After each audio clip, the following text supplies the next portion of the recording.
Bismillahirrahmanirrahim. Assalamu alaikum and good morning to all my lovely students of class 6. I warmly welcome you back to the class. Dear kids, today we are going to continue one of the chapter that we started in our physical classes. So, let's get started. Before that, I warmly welcome all of you back to the online classes. As you know that the situation is changed now, the situation is altered now. So we are supposed to have learning on online classes once again. So we are changing our learning medium from physical classes to electric gadgets. So again, I warmly welcome you. As you know that this is your social studies teacher, Ms. Sunehira, and today we are back with another lecture of social studies. So class, before starting the chapter, I want every one of you to open the copy or open the book and keep with you. Right? Just turn your book and when I ask you to turn it, you can start reading. So let's see what the chapter name is. So what was the name of the chapter that we started? The name of the chapter was South Asia since 1947. What was the name of the chapter? The name of the chapter was South Asia since 1947. This is our chapter number 5 and it is on page number 83 of your social studies book. So I want everyone to open the page number 83 and turn your book. So class, as you know that this is going to be the last chapter of our syllabus and this is the last chapter of final term and even this is the last chapter of your book as well. Okay, so the name is South Asia since 1947 and it is indicating that it is the chapter of history. So class, here comes the things to learn in this chapter. What is the name of the chapter? The name of the chapter is South Asia since 1947. So in this chapter, we what do we need to learn about? We need to learn about the political history of South Asia, right? All the countries of South Asia. What kind of things we are going to see? We will see that who was the first uh, prime minister of a country, who was the first president of the country, who was the first governor general of the country, and we'll learn about all the countries of South Asia one by one. So of course we are going to start from our own country, Pakistan. So let's get started. The thing which we are going to learn now is political history of Pakistan or Pakistan's political journey. Here you can see some of the political leaders in front of you. There is Pervez Musharraf, Nawaz Sharif, Benazir Bhutto, Ziaul Haq, and Skandar Mirza, Yahya Khan, Ayub Khan. So all these were the political leaders of Pakistan. So let's start from the very first political leader of Pakistan. Class, we had discussed many of the times that who was the prime minister, the first prime minister of Pakistan, Liaquat Ali Khan. Liaquat Ali Khan was the first prime minister of Pakistan. Okay, he became the first prime minister of Pakistan. But when we talk about the governor general, we know that the governor general, the first governor general was Quaid-e-Azam. The first president was Iskandar Mirza. The last governor general was Iskandar Mirza. Okay, so do not get confused in these kind of things. You need to remember that the first prime minister of Pakistan was Liaquat Ali Khan. So class, here you can see the list of Governor Generals of Pakistan. So what we need to remember, which is the most important thing in this list for us, that is the name of the first Governor General and the name of the last Governor General. Okay, if you can remember these two, like if you remember all these four Governor Generals, so that would also be good. But if it is difficult for you, this is very important for you to remember the first and the last. Okay, so the first governor general was Quaid-e-Azam Muhammad Ali Jinnah. As we know that he was the political leader, he was the leader who was leading the All India Muslim League at the time of independence. So when Pakistan got independence, he became the first Governor General. Who? Quaid-e-Azam. And we know that in 1948 he died.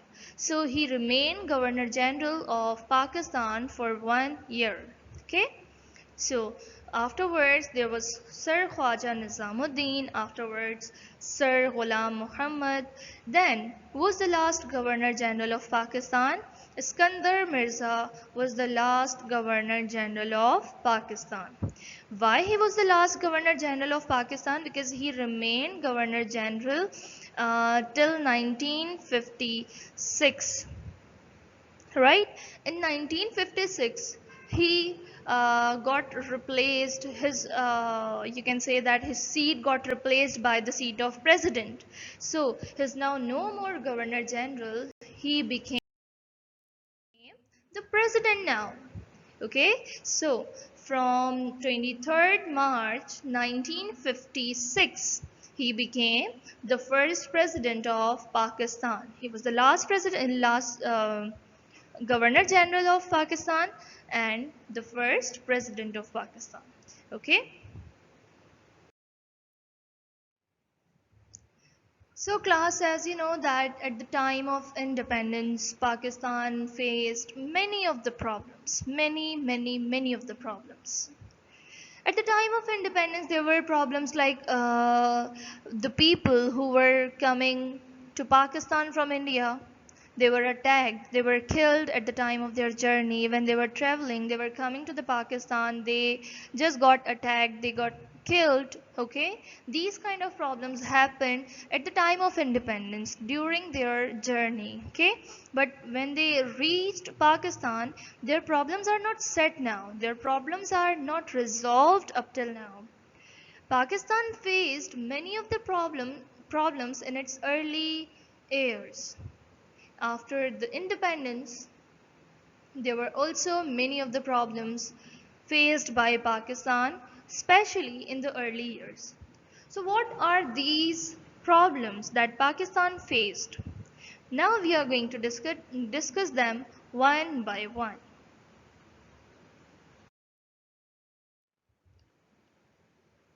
So as you know that we have discussed in the class as well, and this was one of the question, that what are the problems which Pakistan faced in its early years. So the biggest problem was settlement of refugees.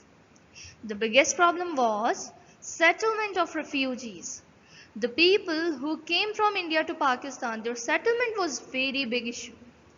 Okay, so refugees is a word that we use for the people who come from different cities or countries. Okay, so the refugees and their settlement was the biggest issue, and Kashmir issue was there. As we learned that after the independence of India and Pakistan, within 3 to 4 months, it means in October, the Indian army attacked Kashmir Valley. Indian army attacked Kashmir Valley. So, when it was attacked by Kashmir Valley, the Kashmir was attacked by Indian army, so the conflicts were raised between India and Pakistan. And as the issue is still existing, the issue is still unresolved, our conflicts are still unresolved. Why? Because we wanted the independent country, Kashmir also wanted to be independent. Or it could be given the chance to be the part of India or Pakistan. It was up to them. But there was no elections at all.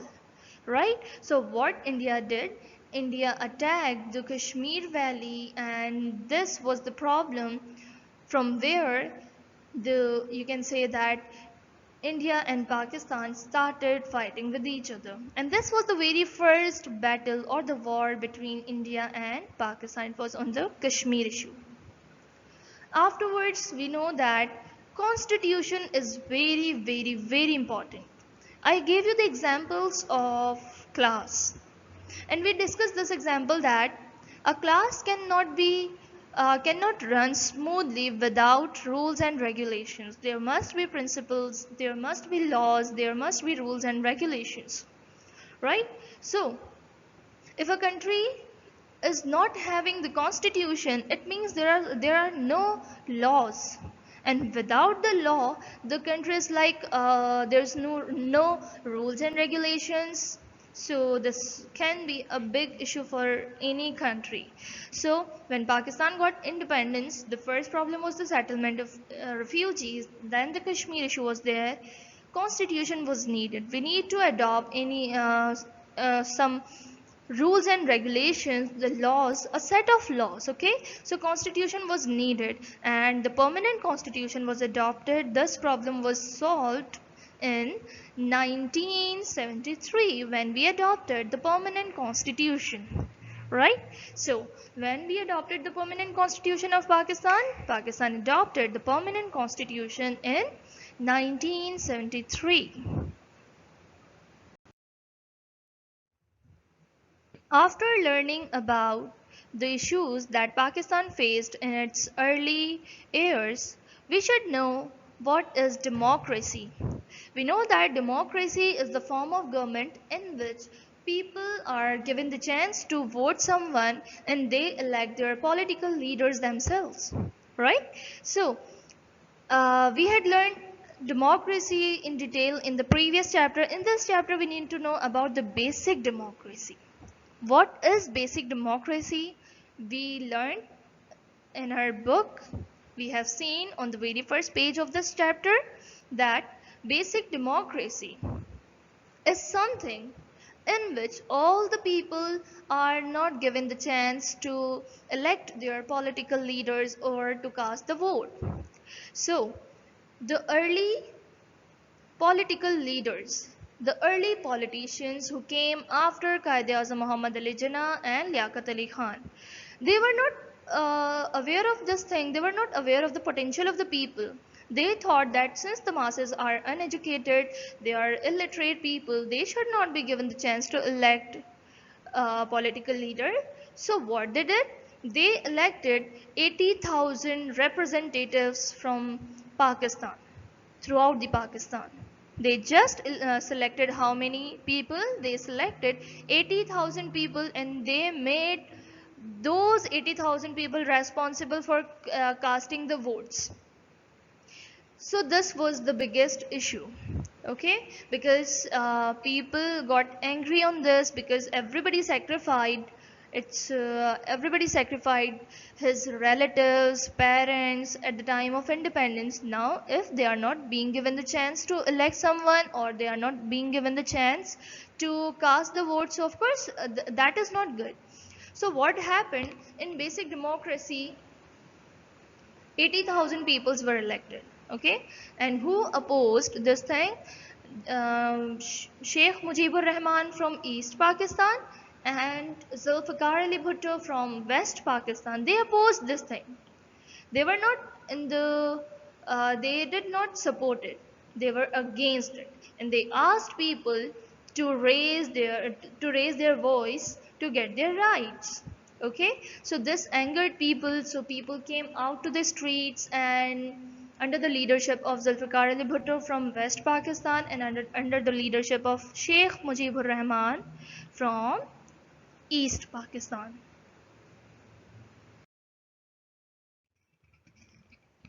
Class, this is the page number 86 of 83 or 86 of your book where this chapter is being started.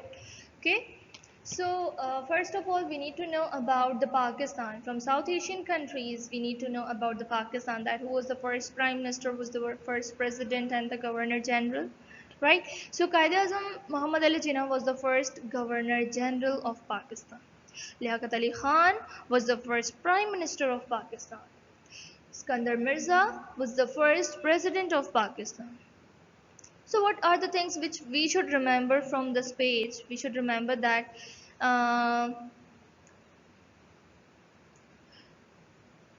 in 1962. You should remember what happened in 1962. Why it is important? Because here the president field marshal, what he did, he imposed the martial law. So this is important, okay? The new constitution was made for the Pakistan, but that was not the permanent constitution.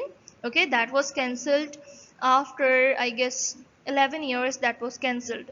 Then in 1973, the permanent was adopted. So we should remember that in 1962, the Field Marshal Ayub Khan imposed martial law, and the constitution was presented. Afterwards, here after 1962, you can see the new constitution, however, did not work for the people the rights to choose their rulers directly. They only chose 80,000 representatives who would then choose the president. This was called as basic democracy, which we learned in detail.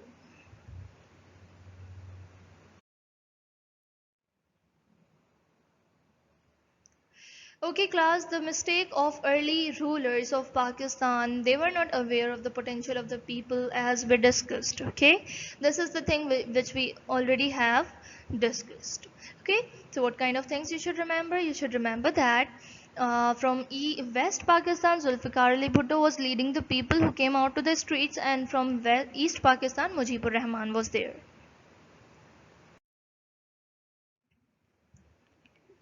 Class, after this we can see that Ayub Khan was just resigned.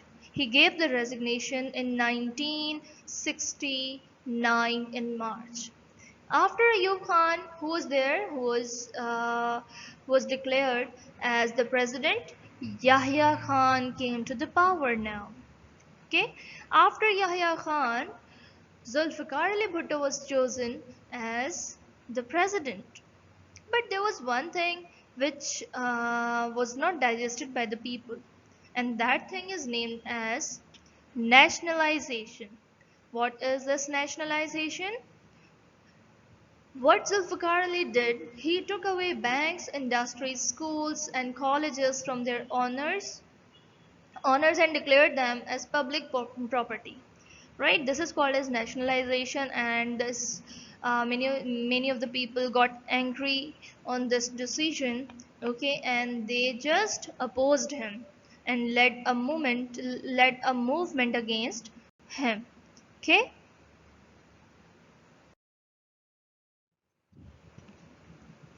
now guys, this is the chart which is in your book, which is very important. What kind of things you should remember from this chart? The first and the last one, for example, first governor general, last governor general, first prime minister, first president, right? Instead of it, or apart from this, you should remember when the first martial law was imposed. The first martial law was imposed by Ayub Khan, the second martial law was imposed by Ziaul Haq, and the third was imposed by Pervez Musharraf.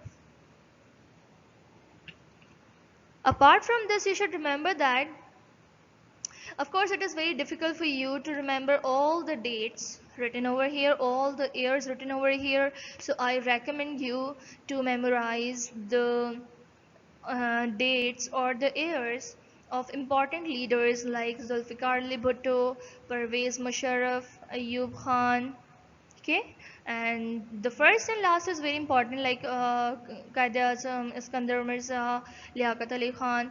And apart from this, Zulfikar Ali Bhutto, you should know about him, and you should know about the Pervez Musharraf. You should know that who was the political leader who ruled twice as prime minister. There were two personalities who ruled twice as prime minister, including Benazir Bhutto and Nawaz Sharif. Okay, so these are some of the things which are important for you.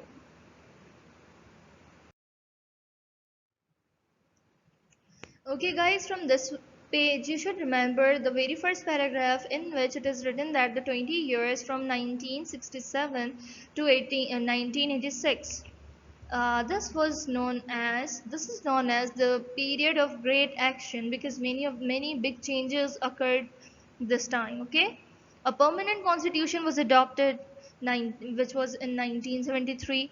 After the year of this, After the year of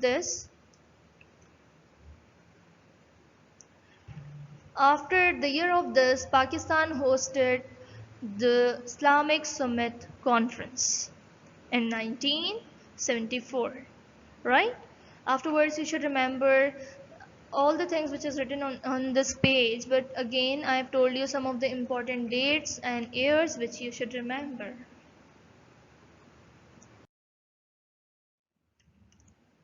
So guys, he is Dr. Abdul Qadir Khan, who and the credit goes to him because today if we are nuclear power, so only because of Dr. Abdul Qadir Khan. Okay, so here comes his picture and you should remember his achievement. Okay,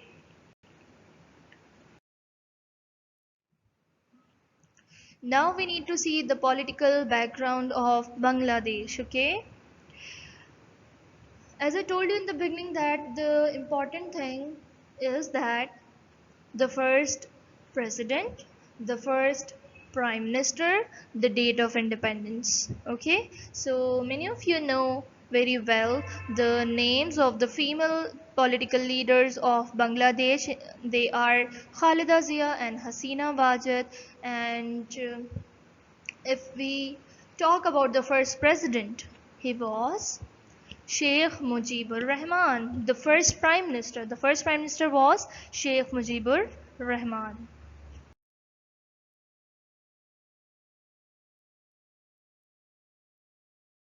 At the time of partition, because the Congress had been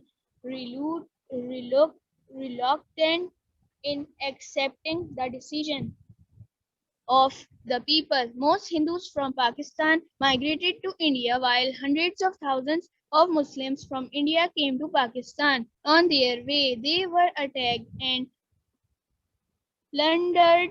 The settlement of these refugees was a major problem for the new country. Soon afterwards, India sent its armies to Kashmir. See the text box on the next page. This started a conflict between the two countries that has not been resolved completely to this day. A new constitution was needed for the new country. An assembly had been elected a year before the birth of Pakistan, but it was dissolved by the third Governor General in 1954 AD. 2 years later, in 1956 AD, another assembly presented a constitution, but that was also cancelled just after 2 years. Okay, Martial stop, law stop. was Okay, thank you, beta. Now, Sohima, continue the reading. Martial law was imposed and a new constitution was presented by President Field Marshal Ayub Khan in 1962 AD. The new constitution, however, did not give the people the right to choose their ruler directly. They only chose 80,000 representatives who would then choose the president. This was called basic democracy. The mistake of the early rulers of Pakistan, those who came after Qaeda Azam and Liaquat Ali Khan, was that they were not aware of the potential of the people of Pakistan. They believed that since the masses were not educated, they could not be trusted with making decisions. This was a big mistake. 20 years after the creation of Pakistan in 1967-80, the people came out on the streets under the leadership of Zulfikar Ali Bhutto in West Pakistan, NWFP, Balochistan, Sindh and Punjab, and Sheikh Mujibur Rahman in East Pakistan, East Bengal. Okay, beta, They thank you. demanded Okay, beta, thank you. Yes, Rania, continue the reading, beta. They demand complete democracy with to the registration of President Ayub Khan in March 1969 AD. Martial law was declared again and General Yahya Khan came to power. Elections were held the next year. Afterward, disputes arose between West Pakistan and East Pakistan. Due to those disputes, India invaded in East Pakistan, which then became a separate country by the name of Bangladesh in 1971 AD. In West Pakistan, Zulfikar Ali Bhutto took charge of the country. He took away banks, industries, schools, and colleges from their owners and declared them public property or the property of the government. This is called nationalization. It did not, however, work very well in Pakistan. Some religious leaders did not agree with Bhutto and led a movement against him. As a result, martial law was declared yet again in 1977 AD and General Ziaul Haq ruled for the next 11 years. Okay, beta, good. The 20 Okay, continue because within a minute your meeting is going to be end. So continue.